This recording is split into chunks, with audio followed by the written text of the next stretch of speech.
Hello दोस्तों, आप सभी का स्वागत है एक बार फिर से हमारे YouTube चैनल सरकारी महात्मा पे। दोस्तों, हम लोगों ने पिछला वीडियो में ग्लोब के बारे में अध्ययन किए थे और उसी से संबंधित मोस्ट 30 प्रश्न को लेकर के आया हूं जो पिछले एग्ज़ामों में बार बार पूछे गए हैं। तो दोस्तों, वीडियो को अंत तक देखें। यदि आपको वीडियो एक बार में समझ में नहीं आता है तो वीडियो को 2 बार या 3 बार अवश्य देखें ताकि आपको समझने में कोई दिक्कत नहीं हो और एक एक प्रश्न को अच्छी तरह से क्लियर करेंगे और समझेंगे। तो दोस्तों, हम लोग पहला क्वेश्चन से स्टार्ट करते हैं।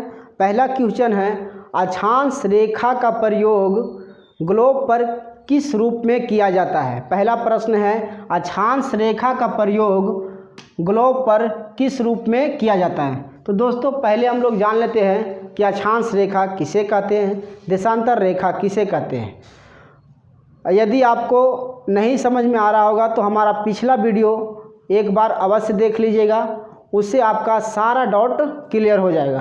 तो चलिए देखते हैं दोस्तों, इस प्रश्न का उत्तर देखते हैं। मान लेते हैं ये ग्लोब है और ग्लोब पर इस प्रकार से जो रेखा खींची जाती है पश्चिम से पूरब की ओर, ये नॉर्थ हो जाएगा, ये साउथ हो जाएगा, ये वेस्ट हो जाएगा, ये ईस्ट हो जाएगा। तो पश्चिम यानी कि पश्चिम से पूरब की ओर खींची जाने वाली रेखा को अक्षांश रेखा कहते हैं और इसका यानी कि इस रेखा को क्या बोलते हैं, अक्षांश रेखा। अक्षांश रेखा। और इसका प्रयोग ग्लोब पर क्यों किया गया है दोस्तों, तो इसका प्रयोग मौसम को निर्धारित करने के लिए या तापमान को निर्धारित करने के लिए। तो इसका सही उत्तर हो जाएगा दोस्तों, मौसम को निर्धारित करने के लिए और तापमान को निर्धारित करने के लिए। अगला प्रश्न दोस्तों, अक्षांश रेखाओं की संख्या कितनी है। तो दोस्तों, अक्षांश रेखाओं की संख्या कितनी है।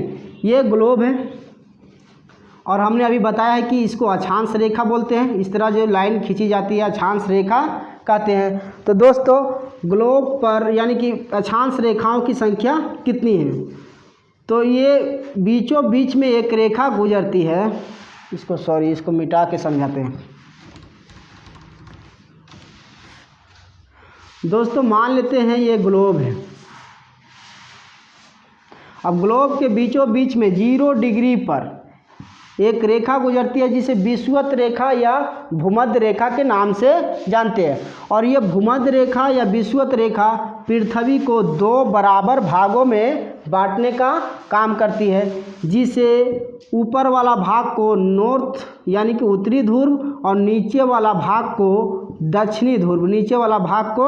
दक्षिणी ध्रुव के नाम से जानते हैं। अब दोस्तों, विषुवत रेखा या भूमध्य रेखा के ऊपर में 90 अक्षांश रेखा खींची गई है और भूमध्य रेखा या विषुवत रेखा के नीचे इधर भी 90 अक्षांश रेखा खींची गई है। इस प्रकार से टोटल अक्षांश रेखाओं की संख्या कितना हो जाएगा दोस्तों, 180। इस प्रकार से हमारा सही उत्तर होगा 180। कभी कभी एग्ज़ाम में 180 नहीं दे करके 181 रहता है। तो दोस्तों, ये जो 180 है ये भूमध्य रेखा को जोड़ा नहीं गया है, इसलिए 180 है। यदि ये भूमध्य रेखा को जोड़ देंगे तो टोटल 181 हो जाएगा, क्योंकि भूमध्य रेखा या विषुवत रेखा भी एक प्रकार का अक्षांश रेखा है। अगला प्रश्न दोस्तों आपके स्क्रीन पर है। 23.5 डिग्री पर भूमध्य रेखा से उत्तर में स्थित अक्षांश रेखा को किस नाम से जानते हैं। यानी भूमध्य रेखा से, इसको मिटाते हैं। पहले एक एक क्वेश्चन आराम से समझते जाइए दोस्तों। लाइफ में आपको कभी भी इन प्रश्नों से कोई दिक्कत नहीं होगा। समझिए, जैसे मान लेते हैं कि ये ग्लोब है या पृथ्वी है। अब भूमध्य रेखा बीचों बीच में है जो 0 डिग्री पर स्थित है, जिसे भूमध्य रेखा या विषुवत रेखा कहते हैं। अब ऊपर में यानी उत्तर में 23.5 डिग्री पर स्थित रेखा को कर्क रेखा के नाम से जानते हैं। और 23.5 डिग्री नीचे स्थित अक्षांशीय रेखा को मकर रेखा के नाम से जानते हैं। अब क्वेश्चन रहेगा ऊपर में और भी देख लेते हैं। विषुवत रेखा या भूमध्य रेखा के ऊपर 66.5 डिग्री 66.5 डिग्री पर स्थित रेखा को आर्कटिक रेखा के नाम से जानते हैं और नीचे 66.5 डिग्री पर स्थित रेखा को अंटार्कटिक रेखा के नाम से जानते हैं। तो दोस्तों आप अच्छी तरह से समझ गए होंगे कि विषुवत रेखा के ऊपर यानी कि नॉर्थ उत्तरी ध्रुव के तरफ इस 23.5 डिग्री अक्षांशीय रेखा को कर्क रेखा के नाम से जानते हैं। विषुवत रेखा के नीचे दक्षिण की तरफ 23.5 डिग्री अक्षांश रेखा को मकर रेखा के नाम से जानते हैं और विषुवत रेखा के ऊपर 66.5 डिग्री स्थित अक्षांशीय रेखा को आर्कटिक रेखा के नाम से जानते हैं और विषुवत रेखा के नीचे 66.5 डिग्री पर स्थित रेखा को अंटार्कटिक रेखा के नाम से जानते हैं। अगला प्रश्न दोस्तों आपके स्क्रीन पर है।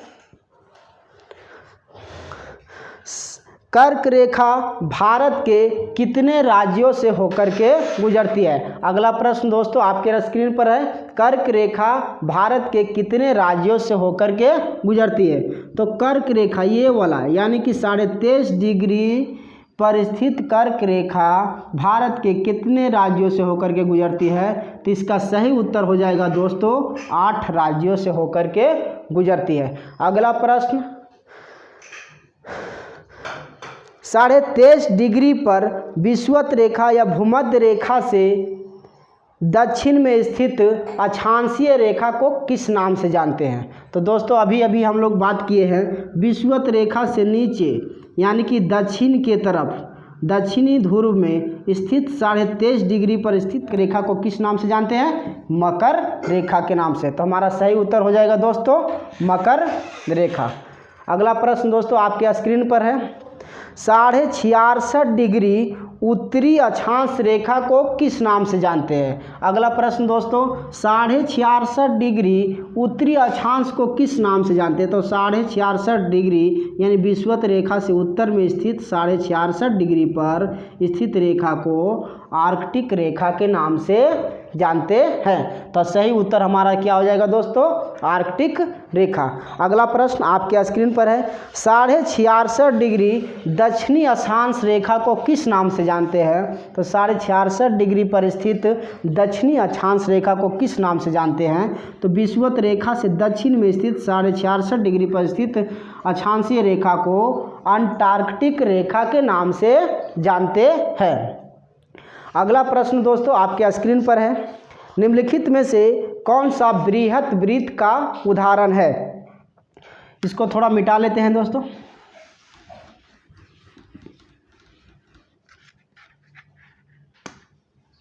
बृहत वृत्त मान लेते हैं ये पृथ्वी है और पृथ्वी के बीचों बीच में भूमध्य रेखा है जो 0 डिग्री पर स्थित है। इसको भूमध्य रेखा या विषुवत रेखा दोनों में से कुछ भी बोल सकते हैं। अब बोल रहा है क्वेश्चन में निम्नलिखित में से कौन सा बृहत वृत्त का उदाहरण है? तो बृहत वृत्त इस प्रकार से वृत्त इस प्रकार से रहती है ना, तो अक्षांश रेखा भी इस प्रकार से खींची जाती है, इस प्रकार से खींची जाती है ग्लोब पर। तो सबसे बृहत वृत्त या फिर बृहत अक्षांश या फिर बड़ा अक्षांश या बड़ा वृत्त के बारे में पूछ रहा है। तो सबसे बड़ा वृत्त कौन हो जाएगा दोस्तों? इसका ऊपर में अगर जो जाएंगे तो छोटा हो जाएगा, इसका ऊपर जाएंगे छोटा, इसका ऊपर जाएंगे छोटा, इसका ऊपर जाएंगे छोटा, इसका ऊपर जाएंगे छोटा, और इसका अगर जो नीचे आएंगे इस विषुवत रेखा के नीचे आएंगे, विषुवत रेखा के नीचे आएंगे तो इधर भी छोटा होते हुए जाएगा। तो दोस्तों इसमें सबसे बृहत वृत्त या बृहत या सबसे बड़ा अक्षांश रेखा कौन है? तो विषुवत रेखा। तो इसका सही उत्तर हो जाएगा दोस्तों विषुवत रेखा। अगला प्रश्न देखते हैं दोस्तों।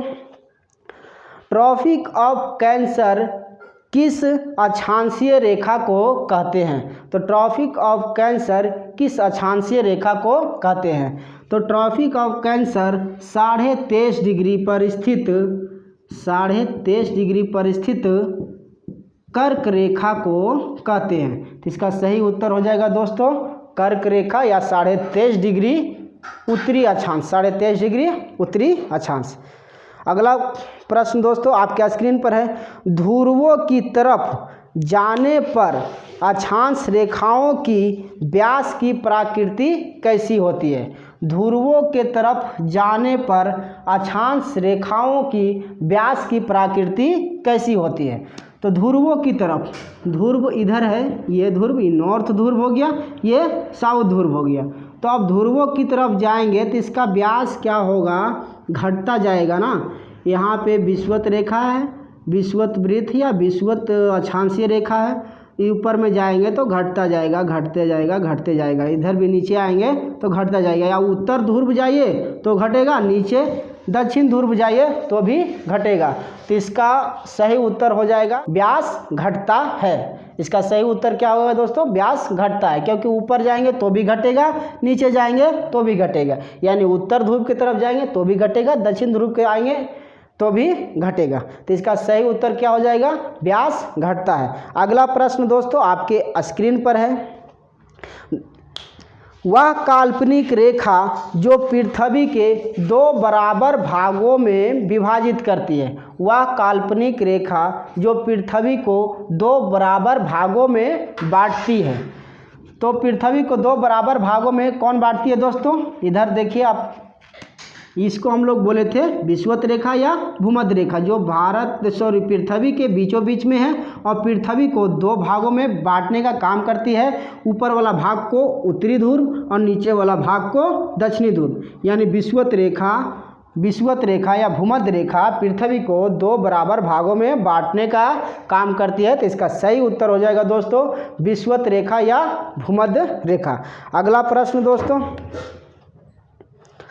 पृथ्वी के उत्तरी ध्रुव और दक्षिणी ध्रुव को मिलाने वाली रेखा को किस नाम से जानते हैं? तो पृथ्वी के उत्तरी ध्रुव और दक्षिणी ध्रुव को मिलाने वाली रेखा को किस नाम से जानते हैं दोस्तों? इसको थोड़ा हम लोग मिटा लेते हैं।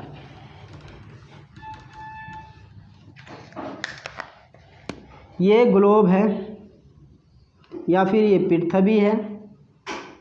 तो पृथ्वी के उत्तरी ध्रुव यानी बीचों बीच में विषुवत रेखा है या विषुवत वृत्त है या सबसे बड़ा अक्षांशीय रेखा है, यानी कि विषुवत, जो 0 डिग्री अक्षांश पर है। अब विषुवत रेखा के ऊपर वाला भाग को उत्तरी ध्रुव और नीचे वाला भाग को दक्षिणी ध्रुव के नाम से जानती है। तो दोस्तों क्वेश्चन क्या कह रहा है, ग्लोब पर पृथ्वी के उत्तरी ध्रुव और दक्षिणी ध्रुव को मिलाने वाली रेखा को किस नाम से जानते हैं? तो उत्तरी ध्रुव, इस ध्रुव को इस ध्रुव से मिलाने वाली, यानी उत्तरी ध्रुव को दक्षिणी ध्रुव से मिलाने वाली रेखा को किस नाम से जानते हैं दोस्तों? इसको देशांतर रेखा के नाम से जानते हैं, देशांतर रेखा के नाम से जानते हैं। यानी कि उत्तरी ध्रुव और दक्षिणी ध्रुव को मिलाने वाली रेखा को देशांतर रेखा कहते हैं। यानी कि आप समझ गए होंगे कि देशांतर रेखा ग्लोब पर किस रूप से रहती है, यानी उत्तर से दक्षिण को मिलाने वाली रेखा को देशांतर रेखा के नाम से जानते हैं, और पश्चिम से पूरब की ओर खींची गई रेखा को अक्षांश रेखा के नाम से जानते हैं। यानी पश्चिम से पूरब की ओर खींची गई रेखा को अक्षांश रेखा के नाम से जानते हैं। और इस दोनों रेखाओं को मिला करके ही एक ग्लोब का निर्माण होता है। तो दोस्तों इसका सही उत्तर क्या हो जाएगा? देशांतर रेखा। अगला प्रश्न दोस्तों आपके स्क्रीन पर है, देशांतर रेखा का प्रयोग पृथ्वी पर किस रूप में किया गया है? तो देशांतर रेखा का प्रयोग पृथ्वी पर किस रूप में किया गया है? जो इस प्रकार से रेखा खींची गई है, उत्तरी ध्रुव और दक्षिणी ध्रुव को जो मिलाने वाली रेखा देशांतर रेखा है, इसका उपयोग तिथि निर्धारण के लिए और समय निर्धारण के लिए, यानी तिथि निर्धारण और समय निर्धारण के लिए देशांतर रेखा का प्रयोग किया जाता है। अगला प्रश्न दोस्तों, ध्रुवों पर 2 देशांतर रेखा के बीच की दूरी कितना होता है? ध्रुवों पर दो देशांतर रेखा के बीच की दूरी कितना होता है? ध्रुवों पर, इसको थोड़ा मिटा लेते क्लियर से आपको समझाते हैं।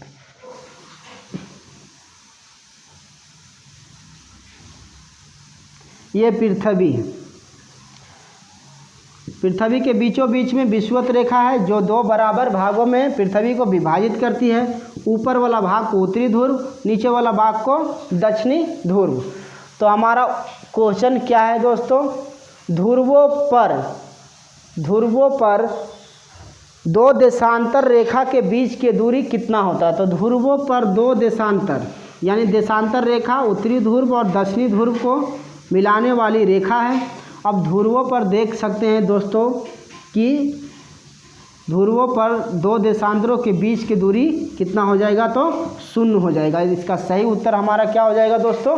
0, क्योंकि दो देशांतर ध्रुवों पर आपस में जाके मिल जाती है, इसलिए इसका सही उत्तर क्या हो जाएगा दोस्तों? 0। अगला प्रश्न आपके स्क्रीन पर है। वह अक्षांश रेखा जिस पर सदैव दिन और रात बराबर होती है। वह अक्षांश रेखा जिस पर दिन और रात हमेशा बराबर होती है। तो वह अक्षांश रेखा कौन है जिस पर दिन और रात हमेशा बराबर होती है? तो दिन और रात हमेशा बराबर होती है विषुवत रेखा पर, क्योंकि ये बीचों बीच में, मान लेते हैं इधर सूर्य है और सूर्य का किरण जो है सीधा सीधी इस पर यानी विषुवत रेखा पर ही पड़ेगा। तो सबसे अधिक कहाँ पड़ेगा? विषुवत रेखा पर। इसलिए दिन और रात की अवधि बराबर कहाँ होती है? तो विषुवत रेखा पर। तो इसका सही उत्तर हो जाएगा दोस्तों विषुवत रेखा। अगला प्रश्न दोस्तों आपकी स्क्रीन पर है। पृथ्वी पर सबसे उच्चतम तापक्रम कहाँ पे रिकॉर्ड किए जाते हैं? पृथ्वी पर सबसे उच्चतम तापक्रम कहाँ पे रिकॉर्ड किए जाते हैं, यानी कहाँ पे दर्ज किए जाते हैं? तो दोस्तों इसका सही उत्तर हो जाएगा विषुवत रेखा, क्योंकि सूर्य जो है विषुवत रेखा पर लंबवत पड़ती है और सूर्य की किरण सबसे अधिक विषुवत रेखा पर ही पड़ती है। इसलिए सबसे अधिक तापक्रम, सबसे अधिक टेम्परेचर विषुवत रेखा पर ही रिकॉर्ड किया जा सकता है। दो अक्षांश रेखाओं के बीच की दूरी लगभग कितनी होती है? यानी दो अक्षांश रेखाओं के बीच की दूरी लगभग कितनी होती है? तो मान लेते हैं ये पृथ्वी है और अक्षांश रेखा इस प्रकार से खींची जाती है। अब पूछ रहा है क्वेश्चन, दो अक्षांश रेखाओं के बीच की दूरी लगभग कितनी होती है? तो ये वाला अक्षांश रेखा और ये अक्षांश रेखा के बीच की दूरी 111 किलोमीटर होती है, लगभग 111 किलोमीटर होती है। तो सही उत्तर इसका क्या हो जाएगा दोस्तों? 111 किलोमीटर। अगला प्रश्न आपके स्क्रीन में, कुल देशांतर रेखाओं की संख्या कितनी है? दोस्तों कुल देशांतर रेखाओं की संख्या कितनी है? तो कुल देशांतर रेखाओं की संख्या मान लेते हैं ये उत्तरी ध्रुव या दक्षिणी, ये उत्तरी ध्रुव हो गया और ये दक्षिणी ध्रुव हो गया, और इधर हमारा पूरब हो गया और इधर हमारा पश्चिम हो गया। तो इस प्रकार से देशांतर रेखा खींची जाती है। तो दोस्तों पूरब के तरफ, इधर पूरब के तरफ 180 देशांतर रेखा खींची गई है और पश्चिम के तरफ भी 180 देशांतर रेखा खींची गई है, और ये दोनों मिला करके कुल देशांतर रेखाओं की संख्या 360 हो जाएगा। तो सही उत्तर हमारा क्या होगा दोस्तों? 360।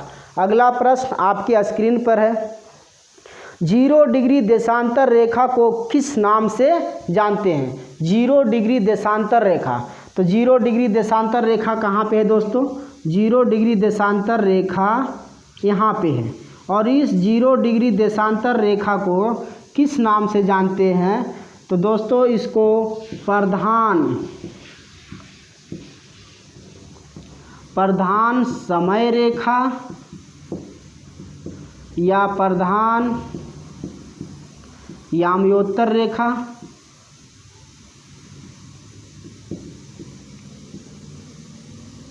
याम्योत्तर रेखा या अंतर्राष्ट्रीय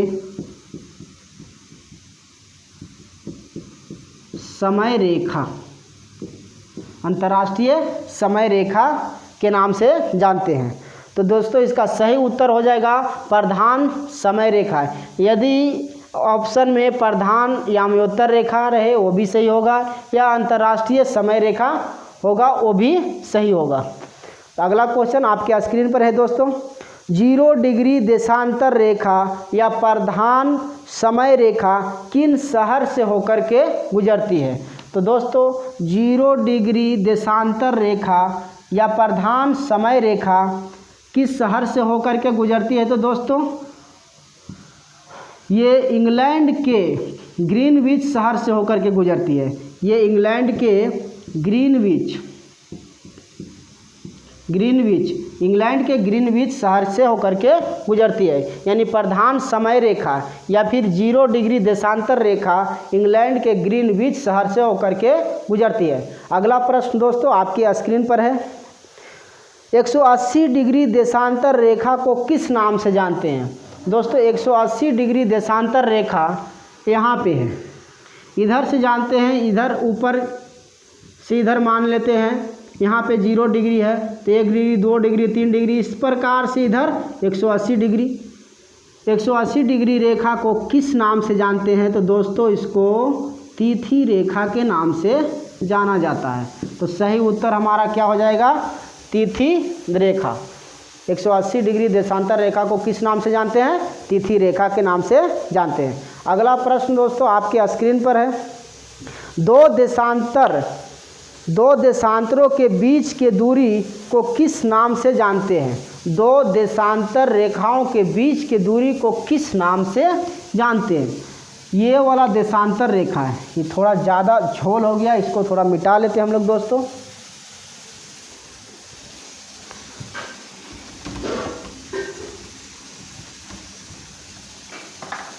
ताकि आपको समझने में कोई दिक्कत ना हो।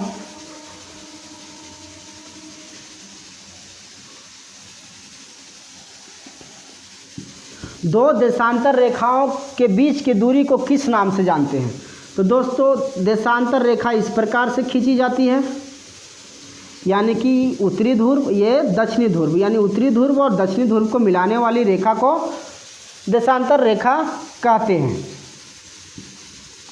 अक्षांश रेखा इस प्रकार से खींची जाती है।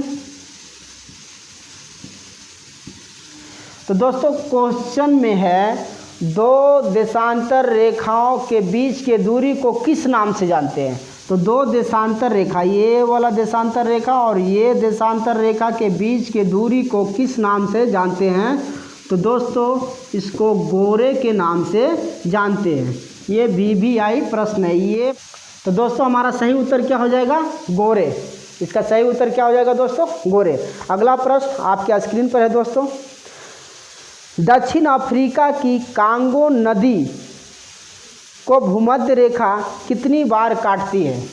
दक्षिण अफ्रीका के कांगो नदी को भूमध्य रेखा कितनी बार काटती है? तो दोस्तों दक्षिण अफ्रीका के नदी है कांगो, जो भूमध्य रेखा को कितनी बार काटती है, यानी भूमध्य रेखा बीचों बीच में 0 डिग्री पर स्थित है और भूमध्य रेखा को कांगो नदी जो है 2 बार काटती है। मान लेते हैं 2 बार काटती है। तो कांगो नदी को कितनी बार काटती है दोस्तों? 2 बार। तो इसका सही उत्तर क्या हो जाएगा? 2 बार। अगला प्रश्न आपके स्क्रीन पर है, ग्लोबल मीन टाइम या GMT और इंडियन स्टैंडर्ड टाइम IST के बीच कितने घंटों का समय अंतराल है? दोस्तों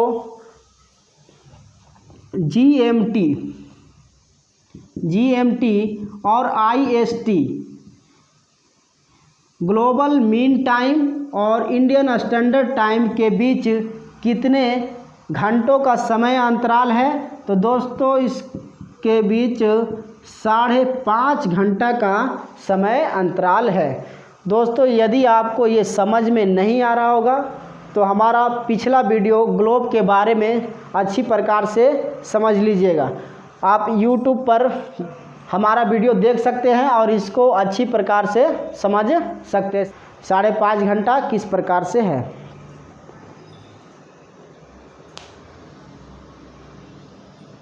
तो दोस्तों इसका सही उत्तर हो जाएगा 5.5 घंटा।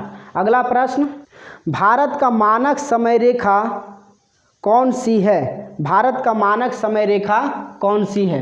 तो भारत का मानक समय रेखा 82.5 डिग्री है। तो भारत का मानक समय रेखा 82.5 डिग्री है। तो इसका सही उत्तर हो जाएगा दोस्तों 82.5 डिग्री। अगला प्रश्न आपके स्क्रीन पर है, विषुवत रेखा से भारत की दूरी कितना है? विषुवत रेखा से भारत की दूरी कितना है? दोस्तों मान लेते हैं ये ग्लोब है या पृथ्वी है, विषुवत रेखा यहाँ पे है बीचों बीच में जो 0 डिग्री पर स्थित है। अब क्वेश्चन में पूछ रहा है विषुवत रेखा से भारत की स्थिति कितना है, यानी कि भारत का दूरी कितना है। तो विषुवत रेखा से भारत जो है, इधर नॉर्थ उत्तरी ध्रुव, इधर दक्षिणी ध्रुव, इधर पूरब, इधर पश्चिम। तो भारत उत्तर और पूर्व में, भारत उत्तर और पूर्व में 876 किलोमीटर पर स्थित है। किससे? विषुवत रेखा से। तो इसका सही उत्तर हो जाएगा दोस्तों 876 किलोमीटर। अगला प्रश्न आपके स्क्रीन पर है, भूमध्य रेखा कितने महाद्वीपों से होकर के गुजरती है? तो भूमध्य रेखा या विषुवत रेखा इसी को कहते हैं। तो भूमध्य रेखा या विषुवत रेखा कितने महाद्वीपों से होकर के गुजरती है? तो ये 13 महाद्वीपों से होकर के गुजरती है। भूमध्य रेखा या विषुवत रेखा जो है 13 महाद्वीपों से होकर के गुजरती है। तो इसका सही उत्तर हो जाएगा दोस्तों 13 महाद्वीप। लास्ट क्वेश्चन दोस्तों आपके स्क्रीन पर है, कौन सा शहर भूमध्य रेखा के सबसे नज़दीक है? कौन सा शहर जो है भूमध्य रेखा से सबसे नज़दीक है? तो दोस्तों इसका सही उत्तर हो जाएगा सिंगापुर। सही उत्तर हो जाएगा सिंगापुर, यानी कि सिंगापुर जो है भूमध्य रेखा से सबसे नज़दीक पर है। तो यानी भूमध्य रेखा से सबसे नज़दीक में कौन है? सिंगापुर। तो इसका सही उत्तर हो जाएगा दोस्तों सिंगापुर। दोस्तों वीडियो को यहीं पर लास्ट करते हैं। यदि आपको वीडियो अच्छा लगा है तो लाइक करिए, शेयर करिए और कमेंट करिए और चैनल को अवश्य सब्सक्राइब कर लीजिए। तब तक दोस्तों जय हिंद, जय भारत।